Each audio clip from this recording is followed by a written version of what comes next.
It's the Town Tailgate Podcast, part of the Around the Diamond Podcast Network, doing another morning pod the day after the NLCS. We weren't able to do a NLD or a division series preview, but we're definitely going to do a championship league series preview. That's what this podcast is. And if you heard at the top, don't worry, A's fans, we are going to do a full episode devoted to Ray in memory of him. Beginning of next week, maybe we'll bring some guests on and talk about their best stories about Ray and whatnot. But rest in peace, Foss. But we had a crazy game last night. That's Julio Reynoso. I'm Chris Mattrells. Julio, say hi. Hi, Chris. Do you know why we didn't record the division series stuff? I think it was my scheduling, wasn't it? Yeah, we were both at the same place, which was the Raider Charger game. That's right. We were both at that's right. Which didn't go well. Yeah, no. That's right. I forgot that was the reason why, because we went to the Raider Charger game. And they stopped selling booze at the end of halftime because of Raider. Was so funny when we was like walking around looking for a beer, concessions, a beer sale, and they just like, nope, sorry, we stopped selling beer. And then one of the guys eventually just goes, we normally end at the end of the third quarter, but we ended at the half this game. We're like, why? It's like, because of you guys, because of Raider fans, because you guys don't know how to handle your shit. So not even just that, was like Chris went for work. He was able to get tickets through there. I went with like family and family friends. We were all like in the nosebleeds. So the trek it took for us to meet together was just ridiculous. By the time we got there, we found out it was just all sad, and the Raiders lost. Which is just because that game was such a clusterfuck, not because it's hard to get around the stadium. It's actually pretty. That too. All right. So we had a pretty wild game last night. If you didn't tune in, so as we expected and as we said, leading up to the playoffs, the best series of the playoffs was hands down the Giants versus the Dodgers. Went to 5 games, very back and forth. 3 really close games, and then 2 blowouts. Giants had a blowout. Dodgers had a blowout. I was at one of those blowouts, the 7-1 win the Dodgers had. I was at that game. It was pretty interesting. It was with 2 Giants fans. And then game 1 was very close. Pitchers duel. Game 2 was very close. And then, was it game 2 or was it game 3? Which one was the one that I think the Dodgers won game 2. Yeah. Game 2 was really close. And then obviously game 5 was a 2-1 win in the in the top of the 9th. Very controversial call though, Julio, last night. 2 outs. Wilmer Flores comes up to bat. He's got 2 strikes on him. A ball just a little inside of the plate, or just a little outside of the plate. He check swings at the pitch. The umpire calls it a no swing behind the plate. Catcher Will Smith asked for first base umpire to get a second opinion on it. And the first base umpire calls it a swing. That is the 3rd strike. End of the series. Dodgers move on. They play the Braves starting this Saturday. They showed the replay of that swing. I'm pretty consensus, the Dodger players didn't even think it was a swing. Pretty consensus. That is a easily no swing. That's easily a check swing. He definitely held up to end a series on that swing. Very controversial. Twitter has blown up. Giants fans have lost their minds for the past 10 hours on social media. Julio, we talked about it last night. I was very upset with that call. As much as I would love to shit on the Giants fans, I'm not going to do that now. I'm not a guy who likes to kick a man when he's down. Texting all my friends that last night who were texting me for my reaction. I'm like, I'm not going to kick them when they're down, dude. It's a tough loss. We'll talk about it in a month. What was your assessment? Jeez. You hate to see it. And I'm not saying that like sarcastically. I'm not saying that as like, oh, you hate to see it. Even though, I think we're both a little silent fist pump when that happened. Yeah, and we like the Dodgers. We like to root for the Dodgers too. Yeah. Oh yeah. But it just kind of shows you. Well, one, there was some pretty inconsistent calls throughout the game. Throughout the series. Throughout the series, especially. It was a little bit better because Logan Webb was not getting calls that he was getting on this game that he was initially getting back in game 1. Yeah. So it's kind of cool to see that, like, they're being a little more consistent with it. But it's just like, more and more evidence of just like robo-umps, man. And I forgot, I think Carl Ravitch is one that tweeted it last night. They're like, we check swings in the Little League World Series. Yeah. And we don't even check it for a playoff game.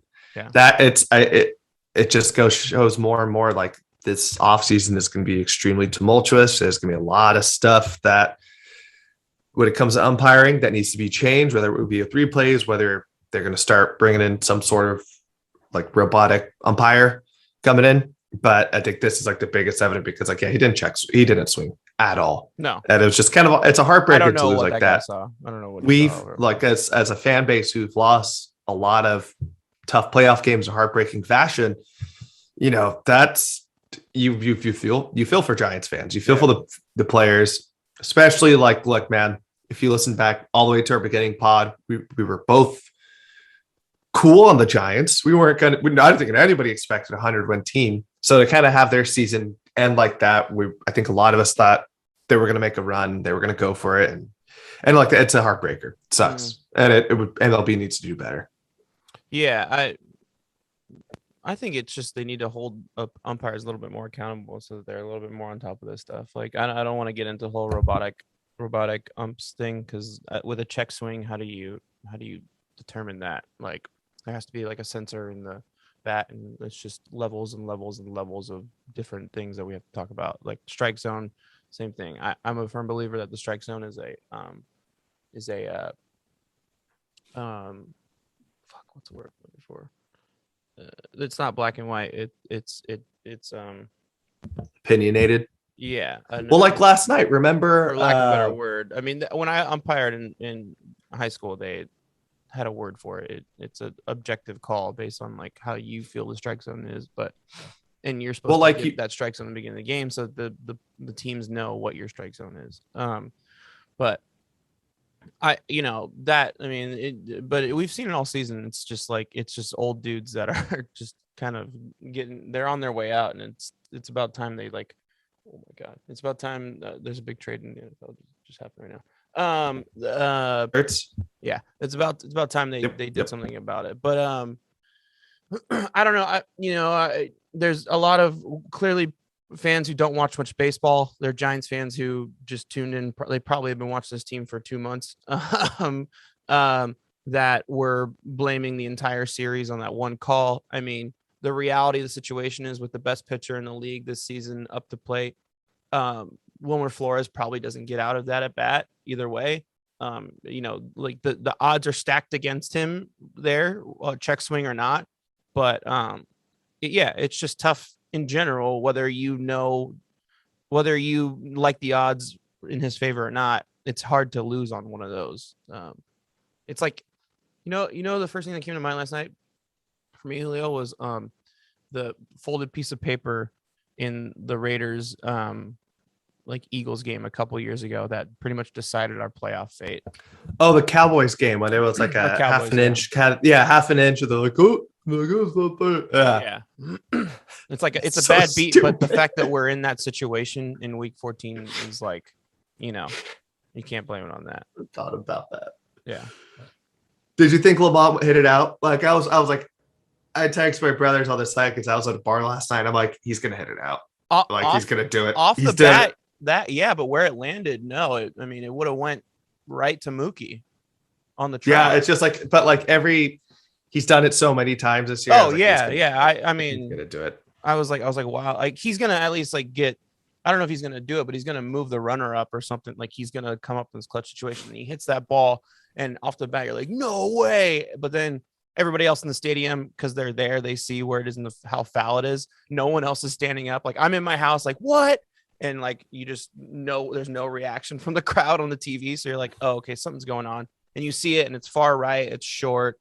If that was in play, Mookie's got that just before the track. But yeah, who was your? It could be for either team. It doesn't have to be a winning team. Who was your MVP of this series? Logan Webb. He just became a star. Jesse Plemons went out there and tore it up, man. On a national level, he delivered like this, and what is his second season, his third season? Who grew up an A's fan? Yeah. Oh no, grew up a Giants fan. No, he grew up an A's fan. It's like talked about all over Twitter because they're like he's used to heartbreaks, playoff heartbreaks. He grew up an A's fan. They've been saying on the broadcast like all week that he grew up a Giants fan. He's from Rockland, obviously, but he grew up a Giants fan. Yeah, well, and because I was with Steve Contos, shout out Steve. I don't know if you listen to that, but he was just saying he's like, yeah, he grew up there because you have to think about it. When he was growing up, the River Cats were still AAA affiliate. Oh, interesting. Yeah. Maybe it was another Giant, but I thought it Brendan was Crawford. Brendan Crawford is a big Giants fan growing up. I mean, it doesn't matter. Either way, yeah, you're absolutely the dude. Yeah, he's the guy. He's the man now. This is like I don't know. I want to make a Giants comparison, but Matt Cain, when he did his thing in 2012, he was kind of already a really good pitcher at the time. Like, but he wasn't on the national radar yet. But that's going to be Logan Webb for sure. And I expect this team to be very good again next year. I mean, they have the money to re-sign Bryant. They probably will. They have the money to re-sign. I think Wilmer Flores is going to be a free agent. I think it was Brandon Belt. I don't know if I'd re-sign Brandon Belt, but I'm sure they will because somehow, some way, Brandon Belt just keeps getting contracts for that team. Great season. Don't get me wrong. 100 games and like almost 30 home runs. It's pretty insane. But yeah. Should we? Do you have any final? Oh, and just to give someone for the Dodgers, Belly always came up big. Bellinger came up big in every single game that they needed him to. So good for him. He had a horrible season. To have him bounce back, he had the game-winning hit. Yeah. He had even during the wild card, he scored the go-ahead run. So like in the bottom of the ninth. So yeah, good for him. I will say for the Dodgers too, Julio Urias, the guy's proven to become an elite postseason pitcher, came in the relief. Everybody was kind of like questioned the decision why he didn't start, but Dave Roberts looks like the genius at the end because it worked. Yeah, playoff pitchers or playoff teams who use an opener were 0-1 before yesterday. Can you guess who the other team was? ETSD. Liam Hendricks in the 2018 wildcard game, the A's. But hey, 1-1 now, so maybe playoff managers start using it more. Yeah, I've always been high on Urias, but yeah. And real quick with the Giants too, they're going to be back here next year. They're not going to be a 107 win team. No. Yeah. You'd have to think the Padres will at least be able to steer their ship a little bit better with the new manager. But and they get Clevenger back too. Yeah, and like you said, the Giants have the payroll; they can make a splash if they want to. Yeah, so they'll be there. Next, what a disappointing series for our Milwaukee Brewers. You want to just talk about these as a whole, because they all were pretty overwhelmingly dominated by one team. Yeah, pretty much. Let's do it. Yeah, so all the rest of these series weren't great. So as members of the Brew Crew, a little bit disappointing. They couldn't get their offense together. Their pitchers, obviously, Burns and Woodruff were dominant. Peralta was pretty good too, but their starting pitchers were dominant, but it's just their offense couldn't get it together. They scored like if one run or not or less a game. It was pretty brutal. The Astros kind of also dominated the White Sox. The White Sox had one really good game, but it almost felt like they left all their offensive power for the whole series for just that one game. They scored 9 runs in that game. Although, the White Sox, a lot of star power. Julio, I think we were both agreed. We felt like that was going to be the Astros series no matter what.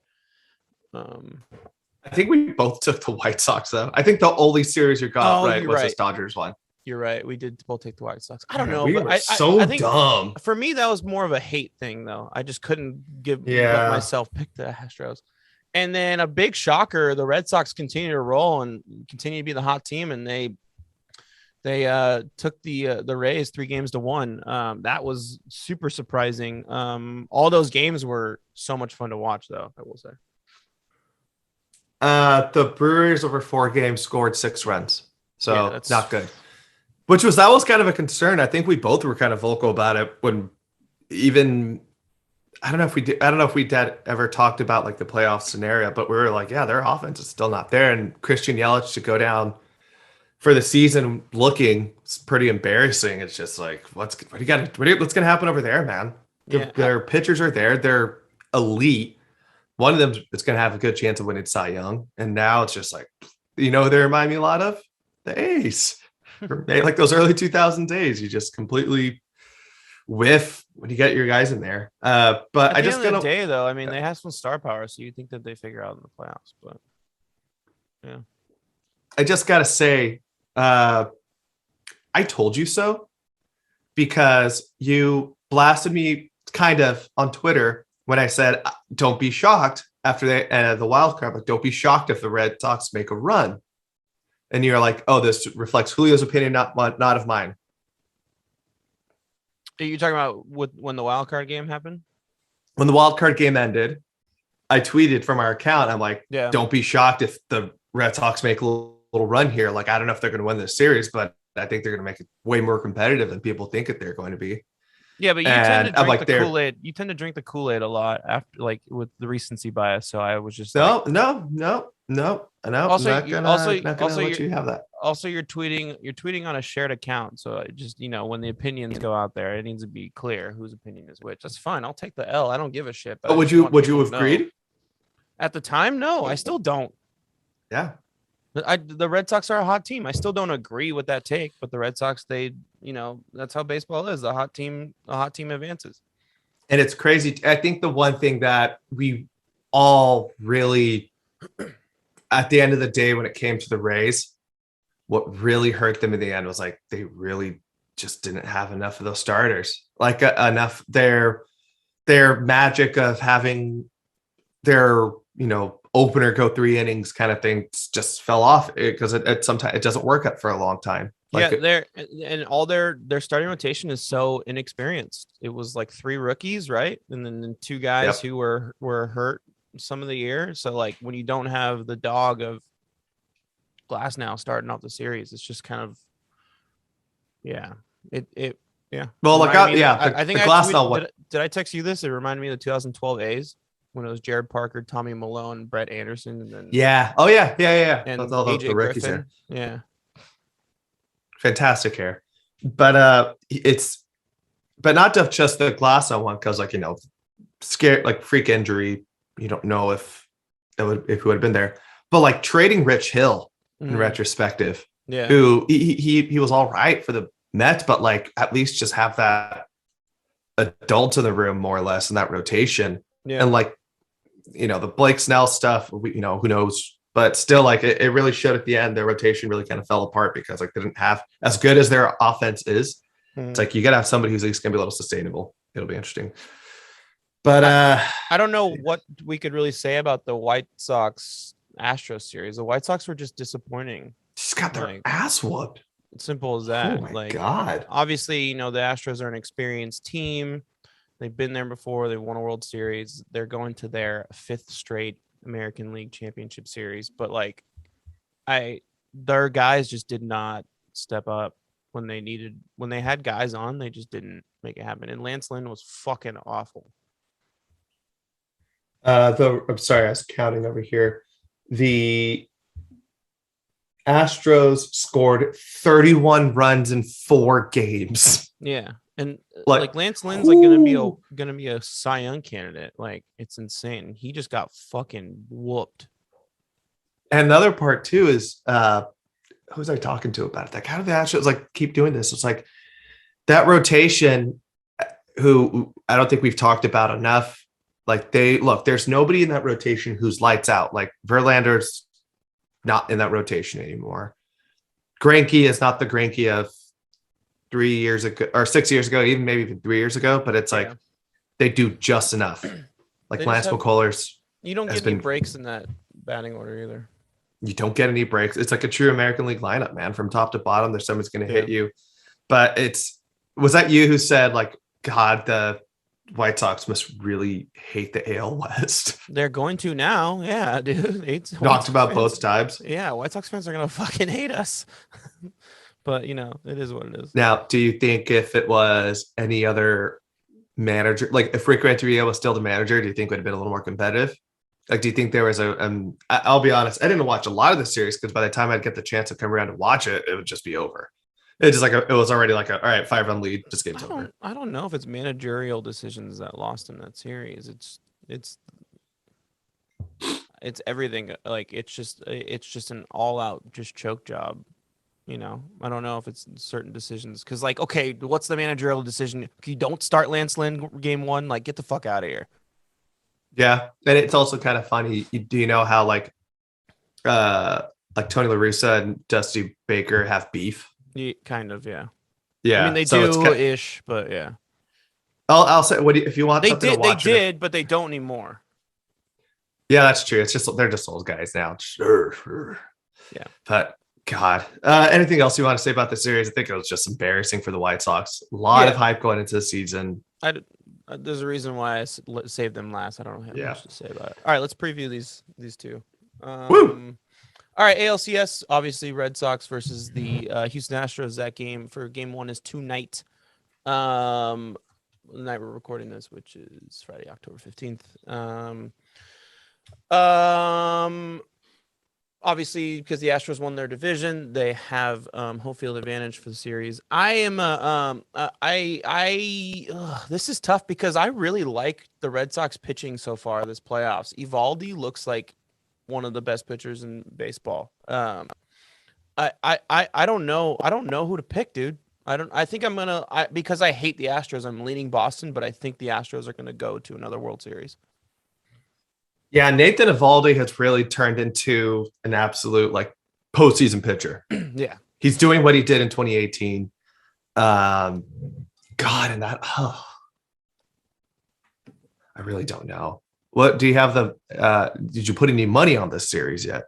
No. What did your wallet? Nothing. What would your wallet tell you? Yeah, let's do two. What would your wallet tell you? What would your heart tell you? My wallet would tell me the Astros. And then Red Sox, but your heart is telling you Red Sox just because. Yeah, I don't want to root for either of those teams. My boss Gotham has been talking shit about the A's to me and how the Red Sox are better all season, so it makes me want to fucking not root for them. But I'd rather the Red Sox go to the World Series than the Astros. Just gives Astros fans it gives them a get out of jail free card for the cheating. And it validates everything that they did if they win, you know? And I just can't. That would be the worst thing ever. So whatever it takes for them to lose, I'm all in for. If that means root for the Red Sox, who, again, my boss has been an asshole to me all season about, then that's fine. But if I don't want to validate that. Yeah, this isn't fun. I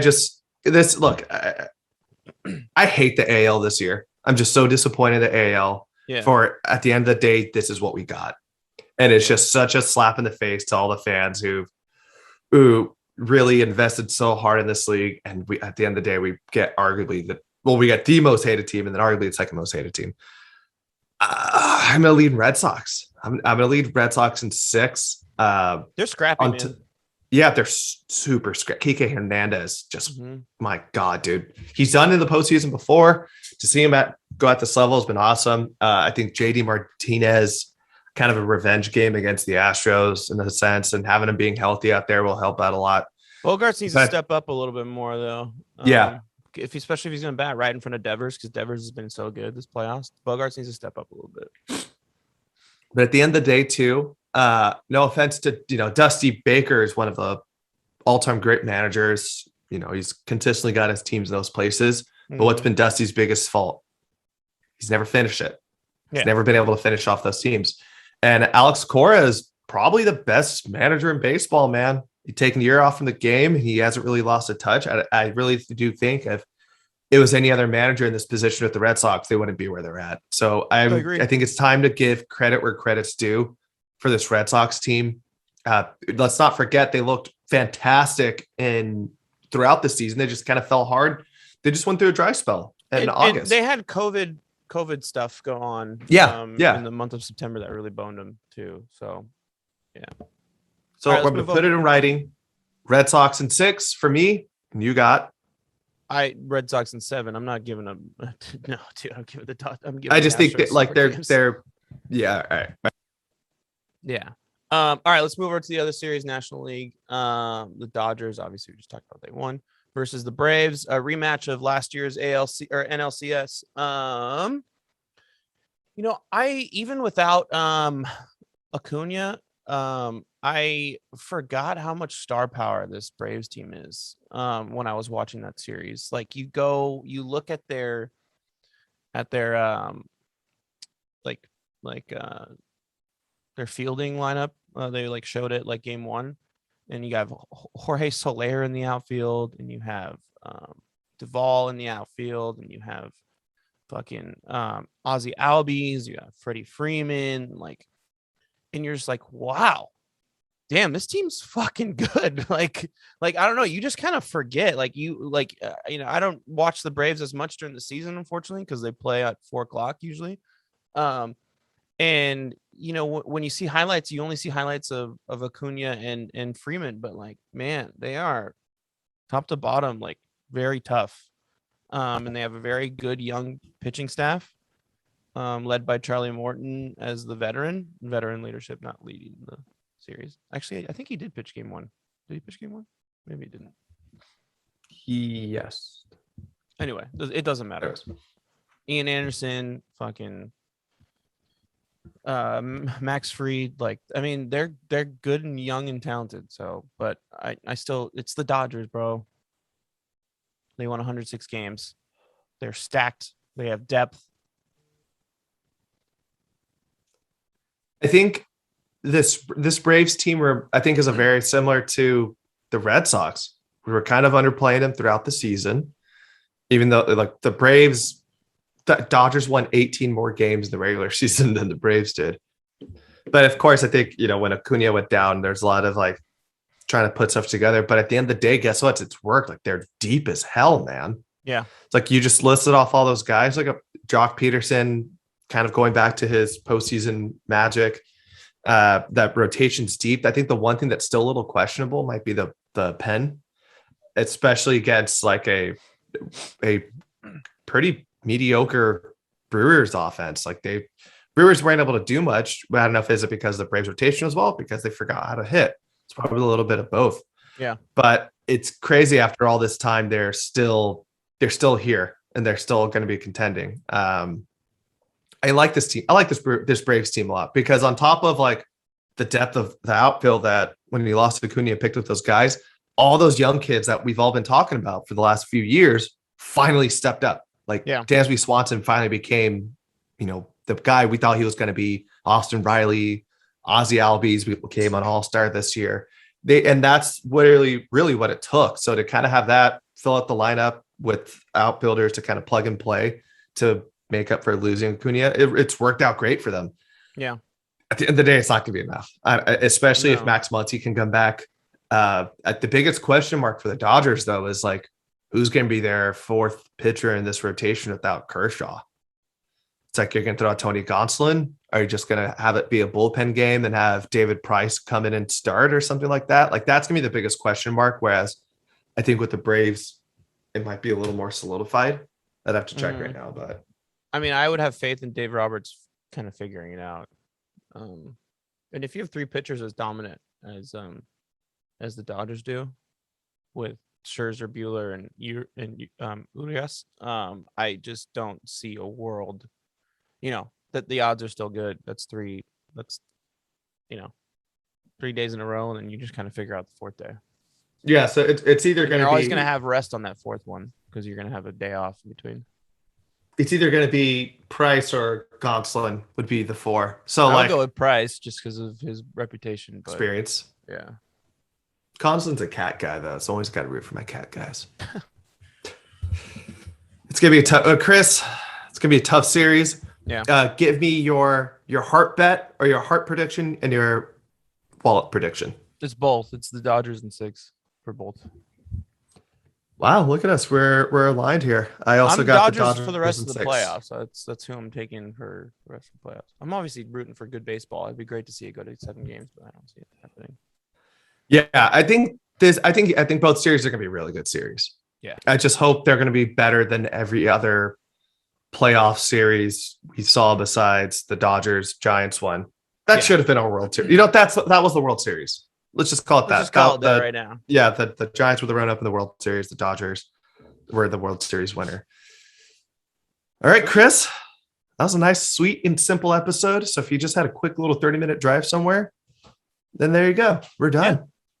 Cool. We'll be back for our World Series. We're going to be back next week. We're going to have our Fosse pod. Of course, we're going to have our World Series pod whenever we find out who it's going to be. That's going to be a lot of fun. Chris, you got anything else you'd like to throw out there? Also, if you're on Twitter, we're still pretty active. We're talking a lot throughout the game. Feel free to jump on there on conversations. If you're not on YouTube, make sure to follow us on there, like, subscribe, wherever you get your pods. You got anything else, Chris? Yeah, go check out my movie. It premieres tonight on Showtime. Russell Westbrook Passion Play. Spent the last year of my life working on that movie. You'll see my name in the third slide of credits at the end of the movie as production manager. It was a lot of fun. Went to the premiere on Monday. LeBron James was there. That was pretty cool. Go see it. It's good. If you don't like Russell Westbrook, you might like him after this because it gives you an inside look behind the scenes of who he is as a person. So when you took any pictures on the red carpet, did you do like the typical NBA player pose? What was that? What's that? Here, I'm gonna stand up. You get to see my cool pants from Thailand. You know the hold on. I did not do that. No, I did a PowerPoint. I did a PowerPoint on one, and then I just smiled at another one. All right, folks. Is it also on Paramount Plus?